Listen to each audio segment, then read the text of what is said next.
Tamil YouTube நேயர்களுக்கு எனது அன்பான வணக்கம். இன்றைக்கு காணொளியில் நாம் பார்க்க போகிறது சங்க இலக்கியத்தில் 8 தொகையில் குறுந்தொகையில் மருதத்திணை சார்ந்த 2 பாடல்களை நாம் பார்க்க போகிறோம். முதல் பாடல் குறுந்தொகையில் 113வது பாடலாக அமைந்திருக்கிறது. இதை எழுதியவர் மாதீர்த்தனார் அப்படிங்கிற ஒரு புலவர். இவர் எழுதிய பாடல் இது ஒன்றுதான் சங்க இலக்கியத்தில் நமக்கு கிடைத்திருக்கிறது. இந்த பாட்டுடைய பின்னணியை சொல்லிட்டு நான் பொருள் சொல்கிறேன். இந்த பாட்டில் இது தோழி கூற்றாக அமைந்திருக்கிறது. அதாவது தலைவன் தலைவியை தொடர்ந்து ஒரு இடத்தில் சந்தித்து கொண்டு வருகிறான். அதற்கு பகற்குறி அப்படின்னு பேர். பகலில் சந்தித்தால் பகற்குறி அப்படின்னு சொல்கிறாங்க. இரவில் சந்திக்கிறது இரவுக்குறி அப்படிங்கிற வார்த்தையால் குறிக்கிறாங்க இலக்கியங்களில். இந்த இலக்கியங்களில் இவ்வாறு அவர்கள் சந்திக்கிற இடத்தை பகற்குறி அப்படின்னு குறிக்கிறாங்க. அப்போது தொடர்ந்து சந்தித்து கொண்டு வருகிற தலைவனுக்கு புரியும்படியாக வேறு ஒரு இடத்தில் சந்திக்கும்படியாக அவள் குறியை மாற்றி சொல்லுகிறாள். அதுதான் தோழி சொல்லுகிறாள். அதுதான் இந்த பாட்டுடைய மையப்பொருள்.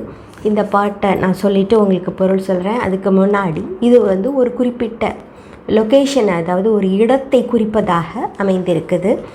நீங்கள் திரைப்படமான அம்மன் கோவில் கிழக்காலே அப்படிங்கிற ஒரு படம் பார்த்துருப்பீங்க. அதில் பாட்டு அம்மன் கோவில் கிழக்காலே அன்னவயல் மேற்காலே நம்ம ஊர் நடுவாலே அப்படின்னு வரும். இப்படி ஒரு குறிப்பிட்ட இடத்தை குறித்து சொல்லுவது போல தான் இந்த பாட்டு அமைந்திருக்குது. இந்த பாட்டை நான் சொல்கிறேன். ஊர்க்கும் அணித்தே பொய்கை, பொய்கைக்கும் சேத்துமன்றே சிறு கான் யாரே, இறை தேர் வெண்குறு அல்லதி யாவதும் துன்னல் போகின்றார் பொழிலே, யாம் எம் கூளைக்கு எருமண் கொணர்கஞ்சேரும் ஆண்டும் வருகுவள் பெரும் பேதையே. இதான் பாட்டு. இந்த பாட்டுடைய பொருளாக தோழி என்ன சொல்கிறாள் அப்படின்னா, ஊருக்கும் அணித்தே பொய்கை, ஊருக்கு பக்கத்தில் ஒரு பொய்கை இருக்குது. பொய்கைக்கும் சேத்தும் அன்றே சிறு கான் யாரே. அந்த பொய்கைனா ஒரு குளம், ஊருணி அப்படின்னு சொல்லுவாங்க, பொதுவான குளம். அந்த குளத்துக்கும் சேத்தும் அன்றே அப்படின்னா ரொம்ப தொலைவில் கிடையாது அப்படின்னு அர்த்தம். சேத்தும் அன்றே அதாவது அதுக்கும் பக்கத்தில். சிறு கான் யாரே அப்படின்னா சின்ன ஒரு காட்டாறு இருக்குது.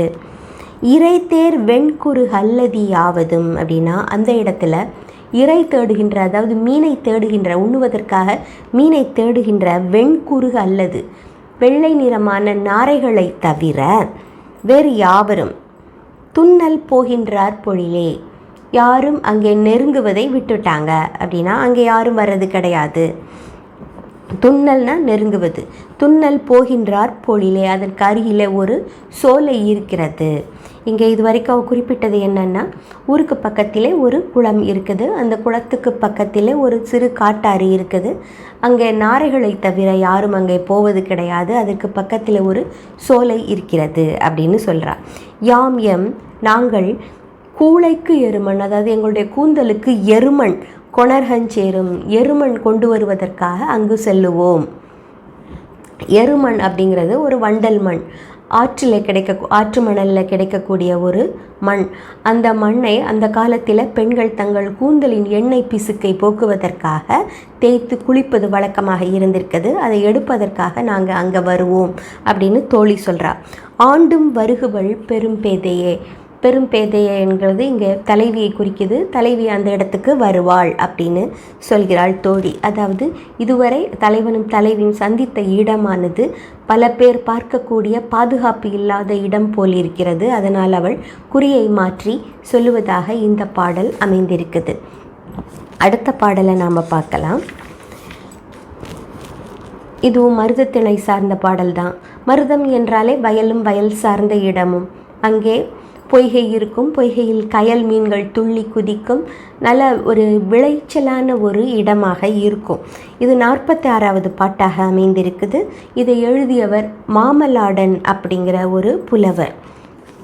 இவர் மலாடு என்கிற இடத்தை சார்ந்தவராக இருந்ததுனால அந்த பெயர் வந்திருக்கலாம். சில பிரதிகளில் மாமிலாடன் அப்படின்னு இவருடைய பெயர் குறிப்பிடப்பட்டிருக்கு. இவர் ஒரு பாடல் தான் நமக்கு கிடைத்திருக்கிறது சங்க இலக்கியங்கள். இந்த பாட்டை நான் சொல்கிறதுக்கு முன்னாடி இந்த பாட்டுடைய பின்னணியை நான் சொல்கிறேன். அதாவது தலைவி தலைவனை விட்டு பிரிந்திருக்கிற காலத்தில் இது தலைவி கூற்றாக அமைந்திருக்குது. தோழி இவள் பிரிவினால் வருத்தப்படுகிறாள் அப்படின்னு நினைத்து கொண்டு அவளை எப்படி தேற்றுவது அப்படின்னு நினைத்து கொண்டிருக்கும் பொழுது தலைவியே கூறுவதாக இது அமைந்திருக்கிறது. அதாவது நான் வருத்தப்பட மாட்டேன் என்று தோழியை தேற்றுவதாகவே இது அமைந்திருக்குது. பாட்டை சொல்கிறேன். ஆம்பர் பூவின் சாம்பல் அன்ன கூம்பிய சிறகர் மனை உரை குறி முன்றில் உணங்கள் மாந்தி மன்றத்து எருவின் நுண்தாது குடைவன ஆடி இல் இறை பள்ளி தம் பிள்ளையொடு வதியும் புன்கண் மாலையும் புலம்பும் இன்று கொல் தோழி அவர் சென்ற நாட்டே. இதான் பாட்டு. இந்த பாட்டு ஆம்பர் பூவின் சாம்பல் என்ன அப்படின்னா, ஆம்பல் என்கிற ஒரு மலர். அந்த மலரின் சாம்பல் அப்படிங்கும் பொழுது நாம் சொல்கிற அடுப்பு சாம்பல் கிடையாது. அந்த பூ ஒடுங்கி போனால் எப்படி இருக்கும், வாடி உலர்ந்து ஒடுங்கி போனால் எப்படி இருக்கும், அதைத்தான் இங்கே சாம்பல் அப்படின்னு குறிக்கிறாங்க.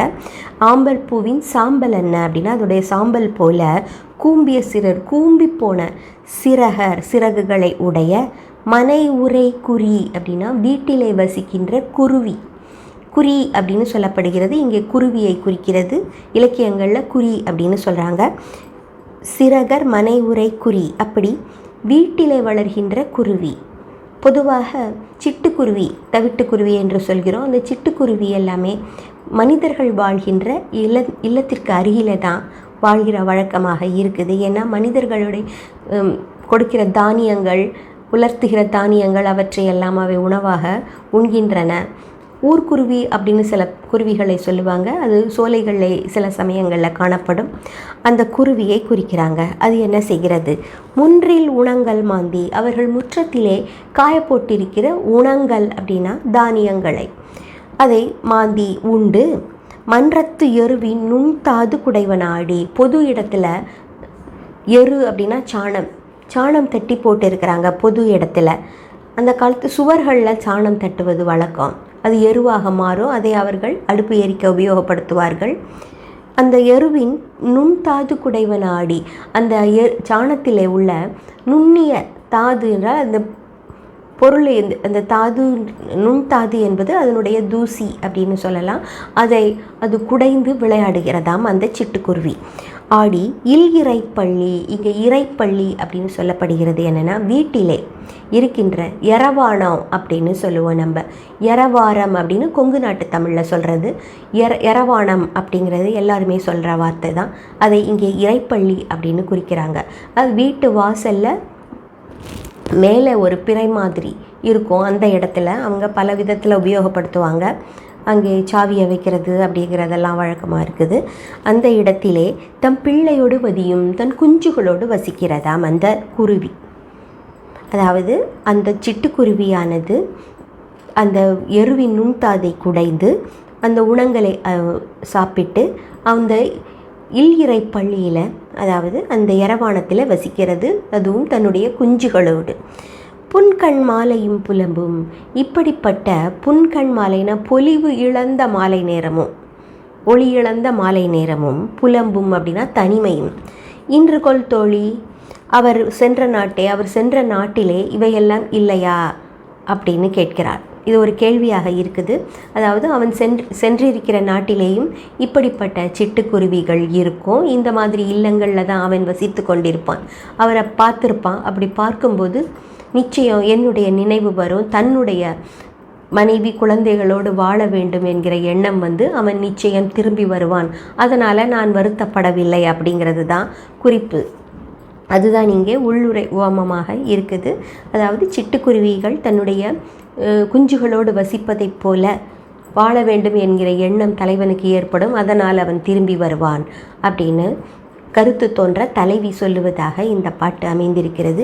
இப்படிப்பட்ட பாடல்கள் பல சங்க இலக்கியங்களில் காண கிடைக்கிறது.